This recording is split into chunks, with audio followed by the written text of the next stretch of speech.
Bismillahirrahmanirrahim. Assalamualaikum warahmatullahi wabarakatuh.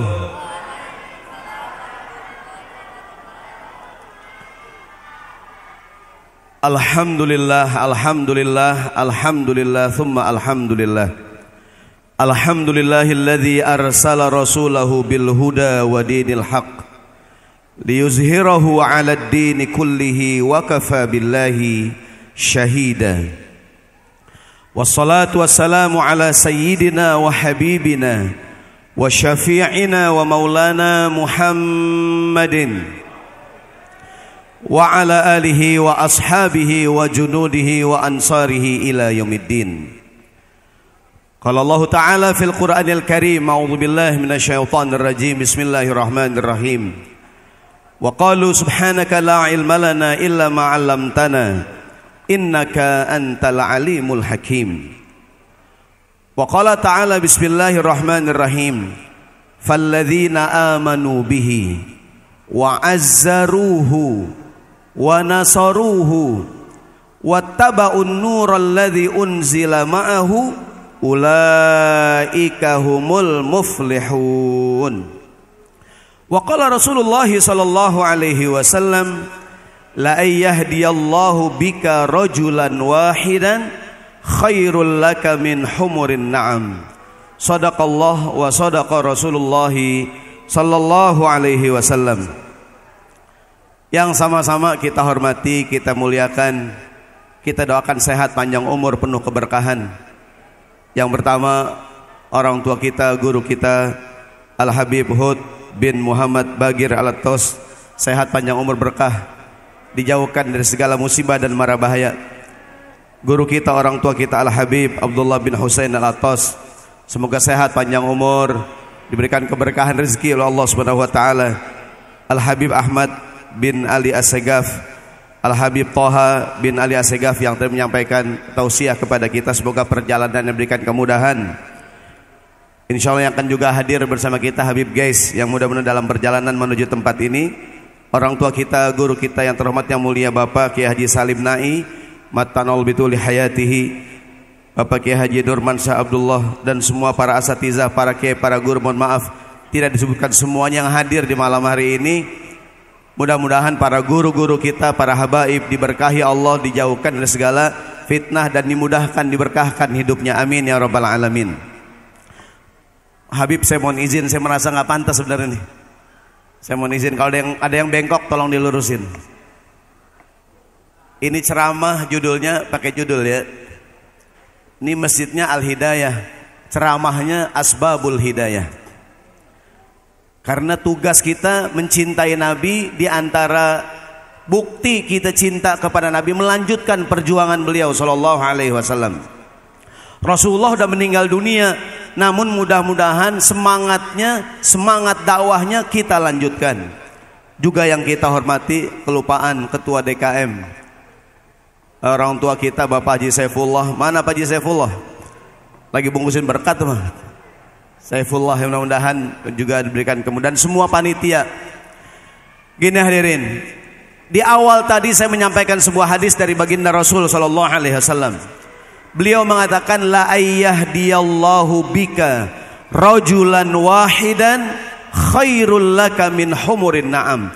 Allah berikan hidayah pada seseorang bika, gara-gara kita. Siapa yang ngasih hidayah? Siapa yang ngasih hidayah? Allah, tapi melalui kita. La ayyahdiyallahu bika rajulan wahidan, Allah yang ngasih hidayah. Tapi gara-gara kita itu pahalanya, balasannya kata Nabi lebih hebat dibandingkan dunia dan seisinya. Hidayah milik Allah, betul nggak nih? Betul nggak hadirin? Kadang-kadang orang yang kita nggak sangka-sangka dapat hidayah. Saya mohon maaf, ada pengajian yang rumahnya deket nggak ngaji, yang jauh-jauh ngaji, ada nggak tuh? Apa namanya nih? Hidayah dari Allah Subhanahu wa taala. Yang pertama, mengapa orang bisa dapat hidayah? Yang pertama, hidayah itu diminta. Hidayah itu diminta. Tiap sholat apa yang kita bilang? Ihdinas siratal mustaqim. Ya Allah, tunjukilah aku jalan yang lurus. Dulu di kota Mekah ada dua orang yang sangat memusuhi Nabi SAW. Dua orang Umar. Satu Umar bin Khattab, satu lagi Umar bin Hisham atau Amr bin Hisham. Ada yang kenal siapa Amr bin Hisham, hadirin? Siapa Amr bin Hisham? Abu Jahal. Di KTP-nya Amr bin Hisham, di Facebooknya Abu Jahal tuh, hadirin. Ini dua orang yang sangat memusuhi Nabi.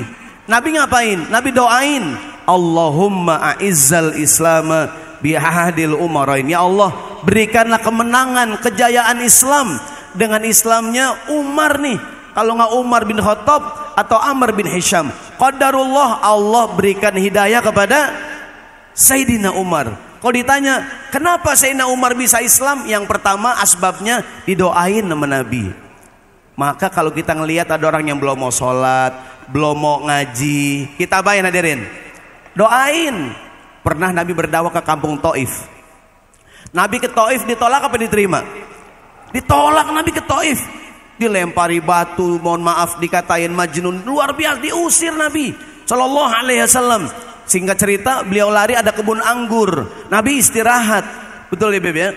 Nabi istirahat, tiba-tiba datang malakul jibal, datang malaikat. Ya Muhammad, dikatakan, kalau engkau mau, ini bukit aku tebalikin biar orang Taif meninggal dunia semua. Nabi mau nggak, hadirin? Kata Nabi jangan. Nabi ngapain? Doa. Apa kata Nabi? Beliau mendoakan orang kampung Taif, ya kan? Dia katakan, Allahumma hdi qaumi fa innahum la ya'lamun. Ya Allah, itu penduduk Taif, berikanlah mereka hidayah. Mereka begitu lantaran mereka belum tahu, hadirin. Jadi yang pertama, hidayah, diapain hidayah? Diminta. Pak Ustadz, suami saya belum mau sholat, ada nggak tuh? Istrinya rajin ibadah, suaminya nggak sembahyang, ada nggak, Bu? Yang mana orangnya, Bu?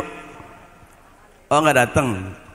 Ada tuh, hadirin, istri rajin ibadah, suami nggak sholat, ada nggak tuh? Ya kan? Apain Pak Ustadz? Doain.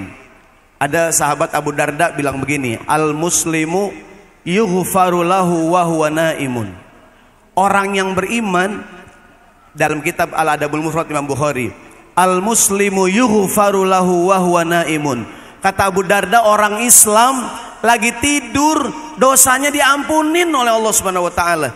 Abu Darda nanya, wahai Abu Darda, kaifa yughfaru lahu wa huwa naimun? Gimana ceritanya orang lagi tidur dosanya diampunin? Kata Abu Darda, dia punya temennya bangun malam, temennya tahajud, temennya berdoa, mendoakan yang lagi tidur nih. Yang lagi tidur dosanya diampunin oleh Allah Subhanahu wa taala. Amin.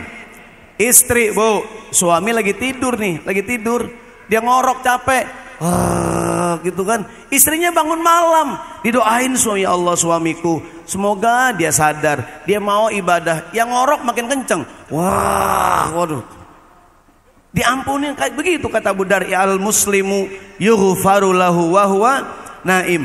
Jadi yang pertama, agar Allah berikan hidayah, gimana caranya? Doain. Hidayah datang dengan cara diapain? Diminta. Ikutin saya. Bismillahirrahmanirrahim. Allahumma hdina wahdi bina waj'alna sababan liman ihtada. Allahumma hdina wahdi bina waj'alna sababan liman ihtada. Ya Allah, berikan hidayah kepada kami. Jadikan orang lain mendapatkan hidayah gara-gara kami. Dan jadikanlah kami penyebab orang lain mendapatkan hidayah. Hidayah itu diminta, hadirin. Yang kedua, gimana caranya orang bisa mendapatkan hidayah? Hidayah datang diantaranya dengan cara mendengarkan yang baik-baik. Mendengarkan Al-Quran menjadi asbab mendapatkan hidayah. Tahu nggak Sayyidina Umar? Tadi Sayyidina Umar, kenapa dia Islam? Sama Nabi diapain? didoain. Tapi penyebab langsungnya Sayyidina Umar mendengarkan Al-Quran. Diceritakan satu hari Sayyidina Umar ada riwayat ingin membunuh Nabi sebelum dia Islam. Teman-teman, ya Umar, ngapain kau ingin membunuh Nabi? Adik kamu sendiri udah masuk Islam. Kaget gak Sayyidina Umar? Kaget Sayyidina Umar. Dia pergi ke rumah adiknya. Adiknya lagi ngapain? Lagi baca Quran sama suaminya. Marah Sayyidina Umar, dipukul adiknya. Ya gak tuh? Singkat cerita, adiknya memegang lembaran Quran. Kemudian kata Sayyidina Umar, apa yang ada di tangan kamu? Itu mushaf Al-Quran, lembaran Quran. Oleh Umar baca. Adiknya kemudian baca. Surat apa yang dibaca? Surat apa yang dibaca? Surat Toha. Adiknya baca tuh, Bismillahirrahmanirrahim. Toha ma anzalna alaikal Qur'ana litashqa. Adiknya baca. Sayyidina Umar ngapain? Mendengarkan. Tertegun Sayyidina Umar. Diam Sayyidina Umar tuh. Orang hadirin, ada di Quran tuh ayat, inna hadzal qur'ana yahdi lillati hiya aqwam. Ini Quran bisa memberi petunjuk kepada jalan yang lurus. Pak Ustadz, anak saya, suami saya, istri saya, keluarga saya malas ibadah, bacain Quran di rumah hadirin. Bahkan ada ibu bilang, Pak Ustadz, rumah saya angker dah Pak Ustadz. Apa saya panggil tim pemburu hantu Pak Ustadz? Gak usah Bu. Betul lebih ya, ada hadis kata Nabi, inna syaitana yanfuru minal baitil lati tuqra'u fiha surat al-Baqarah. Kata Nabi, setan lari dari rumah yang dibacain surat Al-Baqarah. Ada ibu-ibu, Pak Ustadz, kayaknya rumah saya angker dah Pak Ustadz. Apa saya panggil tim pemburu hantu? Nggak usah Bu, baca aja Al-Baqarah, dibacain Al-Baqarah. Suaminya kabur nggak pulang-pulang. Saya tanya, sejak kapan Bu suaminya kabur? Pas saya baca Al-Baqarah Pak Ustadz. Dia kali Bu. Quran menjadi asbab hidayah hadirin. Saya mohon maaf nih, kadang-kadang hati kita nih tidak tergerak untuk berbuat baik. Betul gak nih?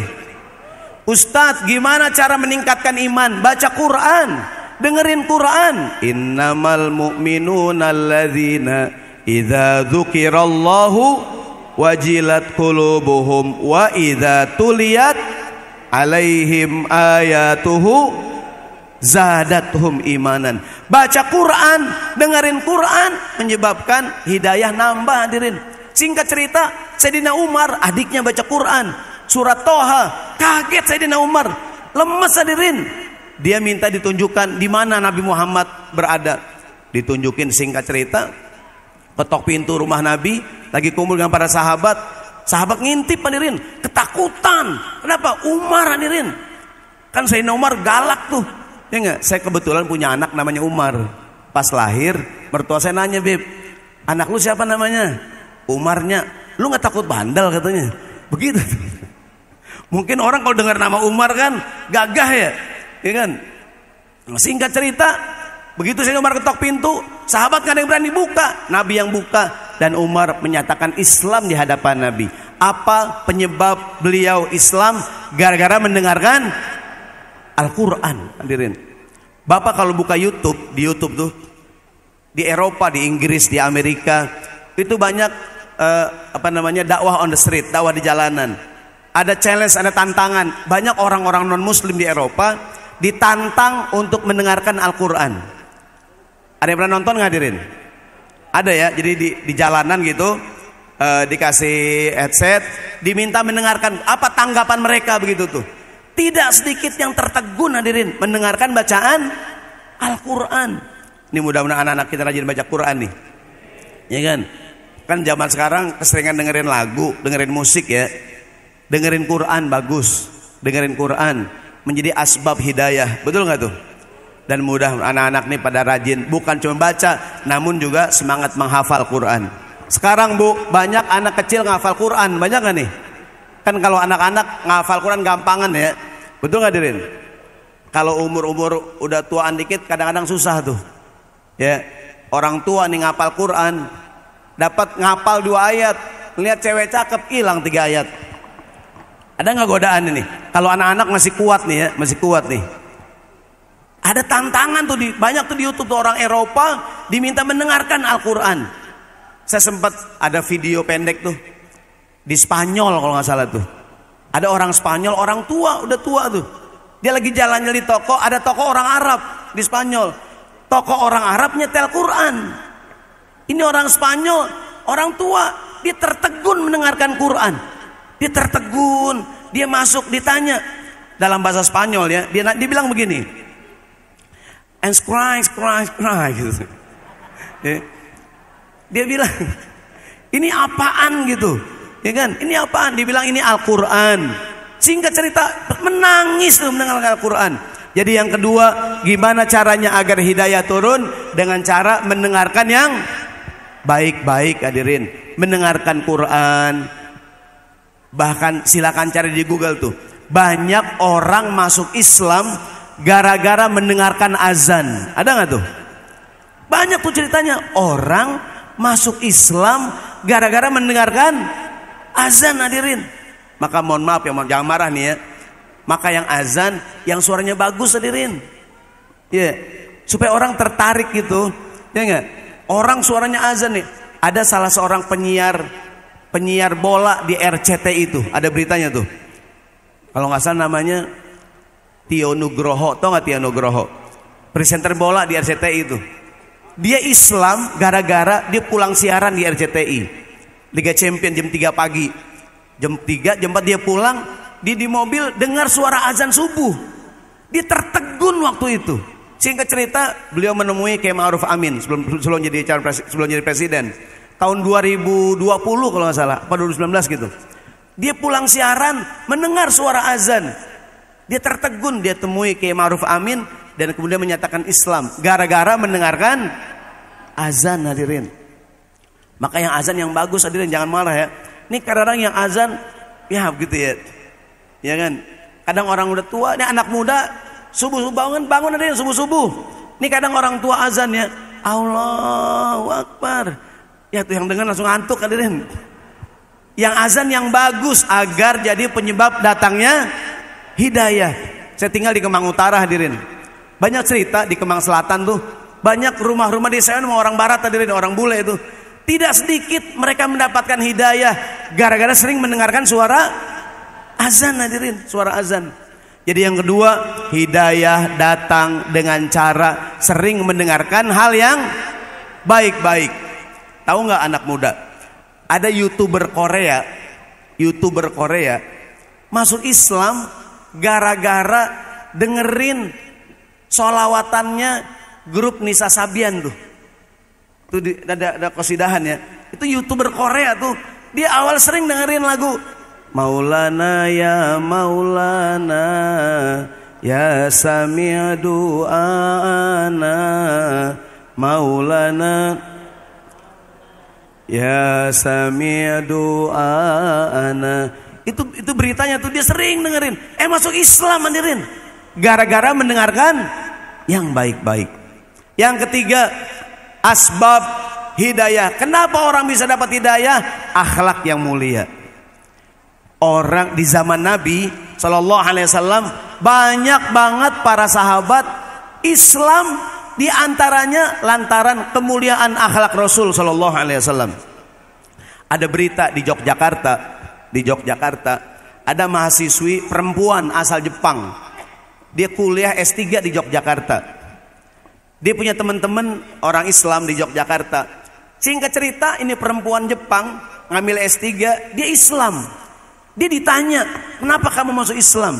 Apa yang dia bilang? Saya tertarik dengan keramahan Muslim Indonesia. Gitu tuh. Begini kata Sayyidina Umar. Kata Sayyidina Umar, dia mengatakan, ajaklah orang untuk masuk ke dalam agama Islam tanpa engkau berbicara. Ajaklah orang masuk ke dalam agama Islam tanpa berbicara. Ditanya Sayyidina Umar, gimana caranya berdakwah tanpa berbicara? Kata Sayyidina Umar, bi akhlaqikum, dengan akhlak mulia yang kamu miliki. Saya bilang tadi tuh, jadi ada mahasiswa Jepang kuliah di Jogja, dia Islam. Pas ditanya, kenapa kamu Islam? Saya tertarik dengan keramahan orang Islam Indonesia. Bapak-bapak, Kan orang Indonesia katanya, orang kita ini kan ramah ya. Orang Indonesia katanya ramah, gampang akrab, betul nggak tuh? Orang Indonesia hadirin, ketemu sekali kenalan, betul nggak? Ketemu kedua minjem duit. Orang kita tuh gampang akrab ya. Ya Bib ya, gampang akrab gitu orang kita tuh, ya kan? Jadi bagaimana ya Umar? Kok bisa berdakwah? Bisa berdakwah tanpa berbicara? Kata Sayyidina Umar, dengan akhlak yang mulia yang kau miliki. Berapa banyak di zaman Nabi tuh sallallahu alaihi wasallam orang Islam lantaran kemuliaan akhlak beliau sallallahu alaihi wasallam. Nabi Muhammad orangnya tawadu, betul nggak?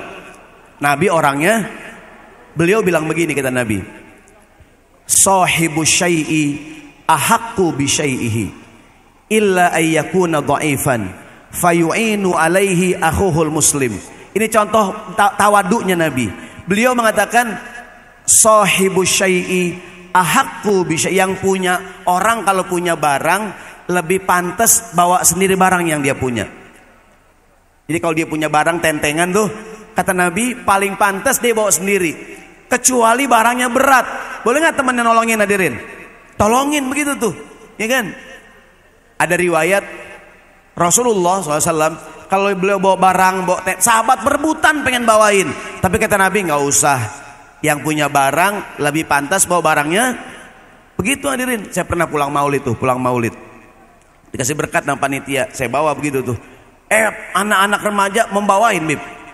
Udah Ustadz saya bawain. Jangan dah, saya bawa sendiri aja. Tawadu Pak Ustadz. Enggak, gue takut ketuker. Gue udah pengalaman tahun kemarin, hilang jeruk gue 3. Gue bawa sendiri aja dah. Kata panitia, keren tawadu.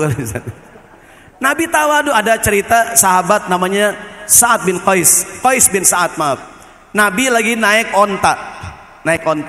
Kemudian sahabat namanya Qais bin Sa'ad nuntun onta Nabi. Kata Nabi, wahai Qais, irkab, kamu naik dong, aku nggak enak, masa aku naik kamu jalan? Nabi orang nggak enakan hadirin. Wahai Sa'ad, ayo naik boncengan berdua. Kata enggak Rasulullah, aku jalan aja. Kata Nabi, imma antarkab wa imma antansorif. Kalau mau bareng sama saya, naik sini saya boncengin. Kalau nggak mau naik ngapain? Sono jauhan dikit gitu. Nabi orangnya nggak enakan hadirin. Dia di atas unta, kemudian yang lain ngapain nih? Nuntun. Kata Nabi, wahai Sa'ad, wahai Qais bin Sa'ad, kamu naik. Kalau nggak mau naik, sonoan dikit gitu tuh. Beliau orang yang nggak enakan hadirin. Kemuliaan akhlak Rasulullah SAW. Jadi berdakwah dengan akhlak yang mulia. Nabi Muhammad orangnya dermawan, betul nggak?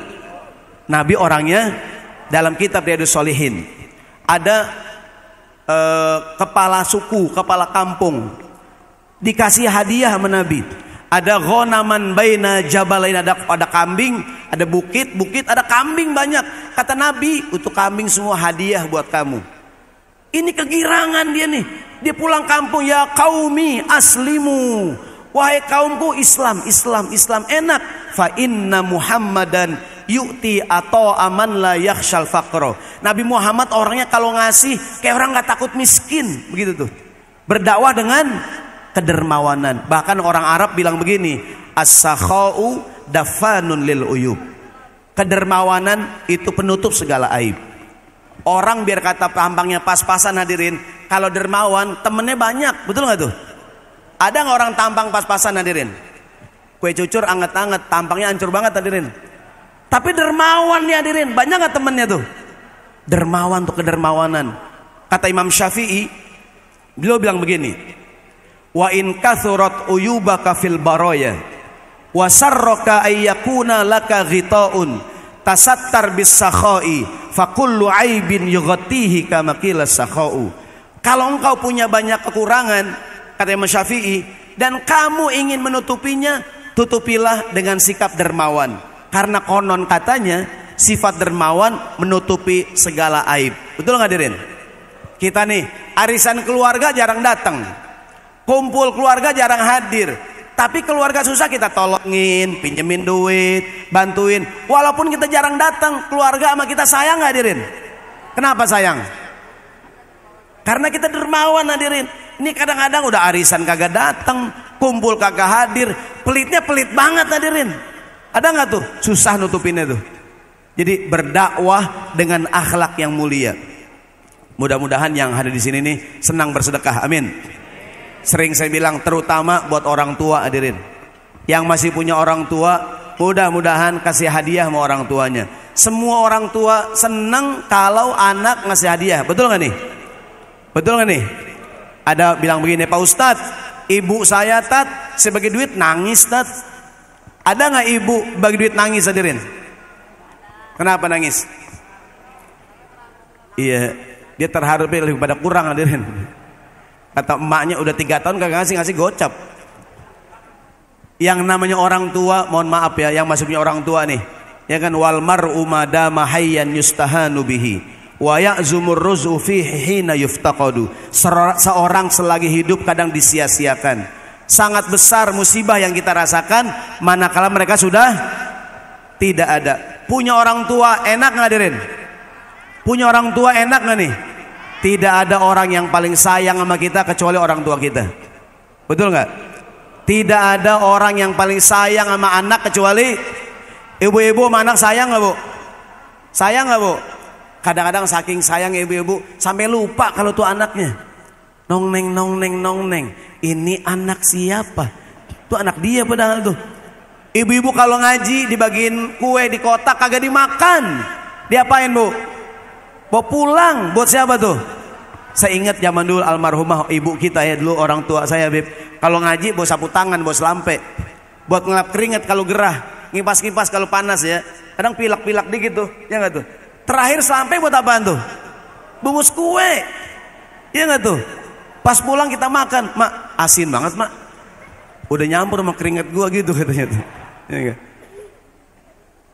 Berdakwah dengan akhlak yang mulia hadirin. Enggak semua orang bisa berbicara, enggak semua orang bisa ceramah, betul nggak tuh? Tapi semua orang bisa berdakwah. Kata Sayyidina Umar, bi akhlaqikum. Begini, non muslim, orang non Islam, mereka nggak buka Quran, dia nggak baca Quran. Non muslim nggak buka hadis Nabi, tapi mereka melihat kita. Mereka tidak melihat Al-Quran, mereka tidak melihat hadis Nabi, tapi mereka melihat dan memperhatikan kita orang Islam hadirin. Berdakwahlah dengan akhlak yang mulia.